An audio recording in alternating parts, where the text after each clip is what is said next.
Electric field due to a long thin wire of uniform linear charge density lambda. ठीक है, एक uniform thin wire जिसका linear charge density lambda है, उससे at a distance let say y, हम लोग यहाँ पर वाई माने हैं, आपको इलेक्ट्रिक फील्ड निकालना है। ठीक है, सो इस वायर से हमने एट ए डिस्टेंस वाई एक पॉइंट पी कंसिडर किया है। इस पी पर टोटल इलेक्ट्रिक फील्ड क्या होगा ये हम लोगों को निकालना है। ठीक है, सो इसके लिए हम लोगों ने क्या किया, एट ए डिस्टेंस एक्स, इसके सेंटर से मान लेते हैं वायर के सेंटर से एट ए डिस्टेंस एक एलिमेंट हम लोग small element D x consider किए हैं। ठीक है, अब इस डी एक्स पर जितना चार्ज होगा, इस चार्ज के कारण इस पॉइंट पी पर जो इलेक्ट्रिक फील्ड होगा उसको आपको इंटीग्रेट कर देना है। ठीक है, फ्रॉम -π/2 से π/2, या फिर 0 से π/2 अगर करेंगे तो उसमें 2 से मल्टीप्लाई करना है, ये हम लोग आगे देखेंगे। ठीक है, सो dx पर चार्ज कितना होगा, लीनियर चार्ज डेंसिटी लैम्डा है। सो लीनियर चार्ज डेंसिटी का मतलब क्या होता है, that is the charge per unit length. Unit length पर कितना चार्ज है, that is the linear charge density. ठीक है, सो यूनिट लेंथ पर कितना चार्ज है, लैम्डा है। सो dx पर कितना चार्ज हो जाएगा, लैम्डा इंटू dx। ठीक है, so charge on dx element is lambda into dx। ठीक है, सो इस पॉइंट को, इस dx को हमने इस p से मिला दिया। लेट से इस p का डिस्टेंस जो है इस dx से ये r है। ठीक है, अब इस p पर इस चार्ज के लिए फील्ड कितना होगा, सो फील्ड कितना हो, फील्ड का वैल्यू क्या होता है, force experience by unit coulomb charge. ठीक है, सो अगर इस पॉइंट पर आप unit coulomb positive charge means +1 coulomb charge अगर यहाँ पर प्लेस कीजिएगा, सो this is plus, this charge is plus and this charge is plus, है ना। ठीक है, क्यू का वैल्यू मान लीजिए यहाँ पर प्लस है, सो क्या होगा, ये रिपल्सन एक्सपीरियंस करेगा।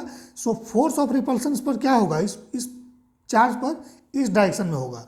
दैट मीन्स इस पर जो इलेक्ट्रिक फील्ड का डायरेक्शन होगा वो डी इस डायरेक्शन में होगा। ठीक है, so small element D x है, सो हम लोग स्मॉल इलेक्ट्रिक फील्ड डी मान लिए यहाँ पर। ठीक है, सो इस डी का डायरेक्शन इस डायरेक्शन में होगा। ठीक है, सो डी का वैल्यू क्या हो जाएगा, फॉर्मूला लगा देना है इलेक्ट्रिक फील्ड का 1/4πε0 Q/r²। सो Q इस पर कितना है चार्ज, लैम्डा dx, और ये डिस्टेंस का स्क्वायर। ठीक है, अब ई टोटल निकालना है तो क्या करेंगे, देखिए इसका 2 कंपोनेंट होगा। मान लीजिए ये एंगल थीटा है, सो इसको आप आगे बढ़ाइएगा, देन इस y को आगे बढ़ाना है, सो इसके बीच का एंगल भी थीटा हो जाएगा। सो ये थीटा होने के कारण इस d का कंपोनेंट इस डायरेक्शन में d cos थीटा होगा और इस डायरेक्शन में d sin थीटा होगा। ठीक है, सो यहाँ पर जो हम लोग इंटीग्रेट करेंगे d cos थीटा को करेंगे, उसका रीजन ये है कि देखिए जब हम लोग इसको इंटीग्रेट करेंगे -π/2 से π/2 तक, ठीक है, सो ये d sin थीटा आपस में कैंसिल हो जाएगा। कैसे कैंसिल होगा, जैसे एग्जांपल आपको दे रहे हैं, सेम डिस्टेंस पर अगर यहाँ पर अगर आप एक dx एलिमेंट ले लीजिएगा, इसको अगर आप इस तरह से मिला दीजिएगा, ये एंगल थीटा है, सो ये भी थीटा मान लेते हैं, सेम डिस्टेंस पर dx लेना है x पर, दोनों साइड लेना है, इसका सेंटर से दोनों साइड। ठीक है, सो इसका जब 2 कंपोनेंट आप रिजॉल्व कीजिएगा डी का, ठीक है, सो एक कंपोनेंट इस डायरेक्शन में डी साइन थीटा हो जाएगा। ठीक है, और दूसरा इस डायरेक्शन में डी कॉस थीटा हो जाएगा। ठीक है, सो दैट मीन्स या तो आप इंटीग्रेट करो, इस dx को वेरी करो, अगर दोनों साइड एलिमेंट लोगे सो dx को वेरी करेंगे फ्रॉम 0 to π/2।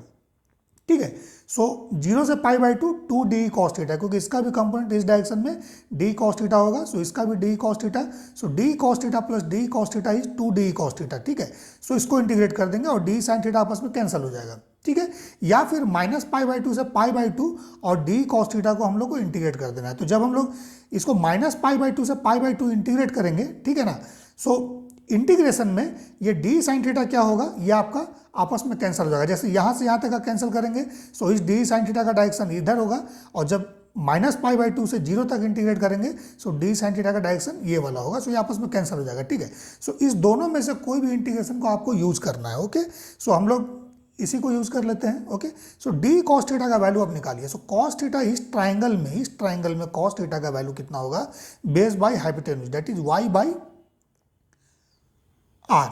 ठीक है, सो 1/4πε0 लैम्डा dx, ठीक है, बाई r², और cos थीटा हमने यहाँ लिख दिया। अब cos थीटा का वैल्यू y/r। ठीक है, इसको अरेंज कर दीजिए पूरा। ठीक है, अब देखिए जो रिजल्ट आपका आएगा, जो फाइनल जो आपका आंसर आना चाहिए, उसमें आपका ये डिस्टेंस होना चाहिए, क्योंकि आपको वायर से एट ए डिस्टेंस लेट से y आपको इलेक्ट्रिक फील्ड निकालना है। ठीक है, सो आंसर में आपका ये y होना चाहिए, दैट मीन्स इस r को आपको एलिमिनेट करना पड़ेगा। ठीक है ना, और इस y को भी आपको y को तो रखना पड़ेगा, इस r को आपको एलिमिनेट करना पड़ेगा। तो r को एलिमिनेट करने के लिए हम लोग क्या करेंगे, इस dx को भी हम लोग चेंज करेंगे। ठीक है। सो dx को चेंज करने के लिए देखिए आपको क्या करना है, टेन थीटा इस ट्राइंगल में लीजिए। सो जब टेन थीटा आप लीजिएगा तो टेन थीटा क्या हो जाएगा, एक्स बाई वाई, है ना, परपेंडिकुलर बाई बेस, ठीक है। सो एक्स का वैल्यू हो जाएगा वाई टेन थीटा। अब इसको डिफ्रेंशिएट कर देते हैं। सो डिफ्रेंशिएट करने से dx का वैल्यू हमारे पास आ जाएगा। सो dx क्या हो जाएगा, इट इज y, और टेन थीटा का डिफ्रेंसिएशन होता है sec square theta d theta, ठीक है। सो ये कुछ इस तरह का आपका अरेंज हो जाएगा, सेक को कॉस में चेंज कर दो, ठीक है। अब कॉस थीटा का वैल्यू, सो इस ट्रायंगल में कॉस थीटा का वैल्यू जब निकालोगे, so this is y by r, ठीक है। सो कॉस थीटा का वैल्यू y बाई आर होगा। सो आपको इसमें पुट कर देना है कॉस थीटा का वैल्यू। सो dx का वैल्यू यहाँ से आपके पास ये वाला आ जाएगा, ठीक है, ठीक है। अब डी कॉस थीटा को फिर से आपको अरेंज करना है, ठीक है। dx का वैल्यू इसमें पुट कर दीजिए, जो आपने dx का वैल्यू निकाला है आप इसमें पुट कर दो, ठीक है। सो जब dx का वैल्यू पुट कर दोगे, सो ये आपका जो है डी कॉस थीटा का वैल्यू कुछ इस तरह से देखिए आ जाएगा, lambda y by r q, और dx हमने यहाँ पर पुट कर दिया। सो इसको सॉल्व करो, 1/4 pi epsilon naught lambda by R D theta, ठीक है। So minus pi by two से पाई बाई टू इंटीग्रेट कर रहे हैं। सो एंगल हमें चाहिए तो डी थीटा यहाँ पर आ गया, कॉस थीटा भी आ गया, ठीक है, okay. Sorry, lambda by r आपके पास आया है और डी थीटा आया है, डी थीटा आपके पास आ गया है, ठीक है ना। सो आपको क्या करना है अभी, आपको इस आर को फिर से एलिमिनेट करना पड़ेगा। सो आर को एलिमिनेट करने के लिए सिंपल है, हमारे पास कॉस थीटा का वैल्यू वाई बाई आर है, ठीक है। सो आर का वैल्यू पुट कर दो, it is y by cos theta, ठीक है। सो ये इंटीग्रेशन चेंज होके इस तरह का हो जाएगा, 1/4 pi epsilon naught lambda by y cos theta d theta, ठीक है। सो ये तो इंटीग्रेट हो जाएगा, और लैम्डा क्योंकि ये गिवन है लीनियर चार्ज डेंसिटी, तो आंसर में आपका ये होना चाहिए, और एट ए डिस्टेंस y ये भी होना चाहिए, ठीक है। सो इसको इंटीग्रेट कर देंगे कहाँ से कहाँ तक, माइनस पाई बाई टू से pi by two. So cos theta का इंटीग्रेशन क्या होगा, साइन थीटा होगा, लिमिट पुट कर देना है। सो अपर लिमिट पहले sine pi by two minus sine minus pi by two. So sine minus theta is what, minus sine theta, ठीक है। सो लिमिट पुट करेंगे, सो इस तरह का वैल्यू आएगा 1+1, ठीक है। सो दिस इज 2, सो 2 से ये 4 कैंसिल हो जाएगा 2 times. So it is lambda by 2 pi epsilon naught y, ठीक है। सो आंसर जो आपका होगा, total electric field at a distance r from the thin wire is lambda by 2 pi epsilon naught y, ठीक है।